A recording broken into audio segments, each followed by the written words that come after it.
You want to know everything? Well, here it is. The celebrity that reached out to me was Paula Dyer. Socialite and blogger many of you probably follow. Don't. She's best known for her affair with Congressman William Timmons, her best friend's husband. It gets worse. She was married to Ron Rallis, a developer in South Carolina. Don't feel bad for anybody because they're all disgusting Republicans. What was interesting about this affair is that the media hadn't really caught on to it, but Timmons himself went to the press, Fitz News, and requested a prayer. He did this in order to quash his own marriage, and then he contributed to the legal fees as well as witness tampered in her divorce from Ron Rollins. When I told her that I was completely offended that she would ask me to promote such propaganda, she came to me and said, "Oh, they've only reached out to me to do marketing. I really have nothing to do with the campaigns." That's a lie.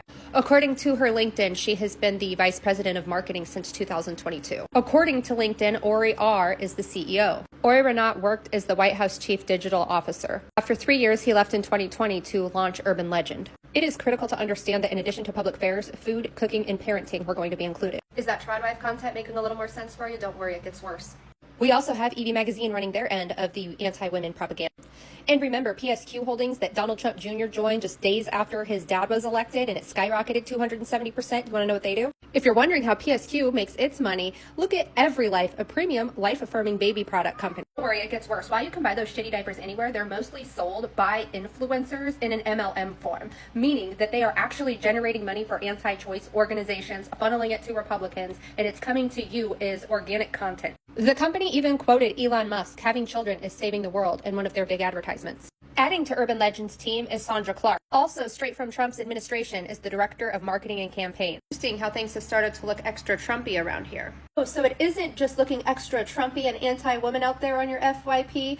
What about the Middle East? Have you been seeing something that's a little bit pro the other guys? Let me introduce you to Jordan Tilshin. She's the Jewish vertical lead at Urban Legend with expertise in SEO. She's the pro-Israel advocate and freelance writer, as well as social media strategist. But what about all of this Christian content being shoved down our throat? Don't worry, it isn't just Urban Legend. There are dozens of these, like Flood Me Social out of Florida. Meet Michael Alejandro Manzor. He has a boutique influencer marketing consultancy to flood you, the viewer, with Christian-based content. Connections go on, and many of these people are going to be there in Washington to usher in the new president. I cannot tell you that every ad you've seen has come from those two specific groups. I can only tell you that they exist and what my experience is. I say this to reaffirm to you everything I have said since I got on this app, and that it doesn't matter if it's PragerU, the Koch brothers, Heritage Foundation. They have all operated as one conglomerate. The rest is just bank accounts. They start small. There is no election too small. There is no seat too small. This is the strategy that we need, not to play unfair, but to learn the laws and play within the system that has oppressed us.